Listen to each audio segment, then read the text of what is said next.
What's up, folks? This is Chris. Time for Anubis. It's Thursday. I missed last Thursday, so you're getting a double Thursday. Oh my god, it's so vivid. What does it mean? Alright, so for this video, I figured I'm going to do my first figure review. So what I have is one of the more recent additions to my collection, and also one of my favorites. This is the 1/6 scale Tamaki Kousaka, manufactured by Kotobukiya and sculpted by Hojin Otayama and Masaki Sanada. Now, I'm a big fan of figures with a lot of motion and flow, and this figure definitely doesn't disappoint. You can see the whole scene is set as sort of winds blowing this way, so her skirt's sort of blowing up, her blouse is sort of blowing up here, her hair behind her billows out toward one side. So it's very much the wind is blowing, and everything's reacting to that. Now, one thing I'm a big fan of with this figure is the detail on the clothing.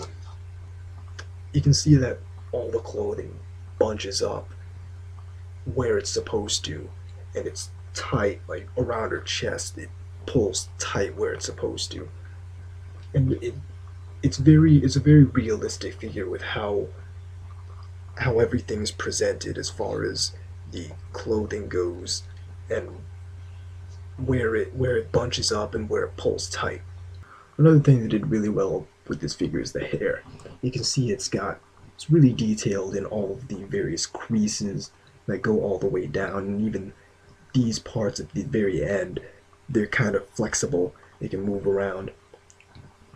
They also have this nice gradient effect that you don't see on a lot of less detailed figures. That usually has a flat color for the hair, but this one goes all the way dark, light, then dark again, then light again, all the way down for every strand of hair. One issue with this figure I have is that her face sort of, it doesn't really grab me. You can see she sort of has a blank stare. She's sort of like,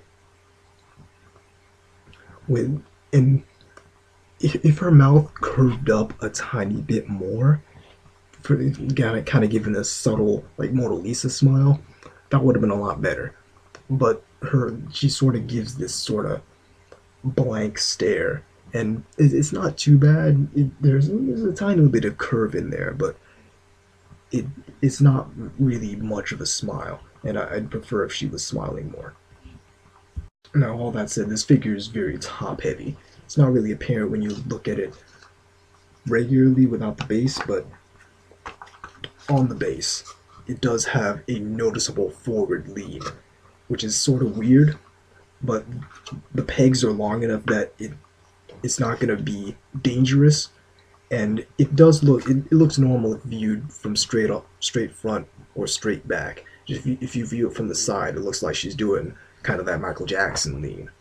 This figure comes with one accessory, sort of little briefcase school bag here. It unhooks so you can hook it right into her hand here. And as kind of a special treat, this figure is sort of kind of a cast-off. Now, a cast-off figure is put simply, it's a figure you can take the clothes off of.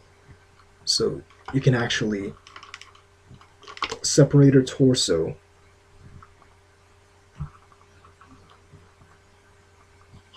remove the skirt,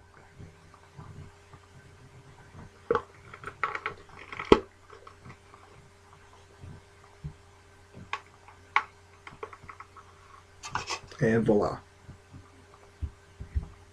Now, this is a pretty big, well-detailed figure, so it's not going to be cheap.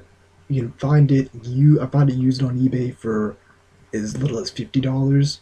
Hobby Link Japan sells it for around $75, $76. I found it at a con. I was able to get a deal on it for around 40 something, but don't be prepared to spend greater than $50, more likely around 60 or 70 if you want a figure like this. Anyway, that's it for me. Expect more figure reviews in the future, and I'll see you next week.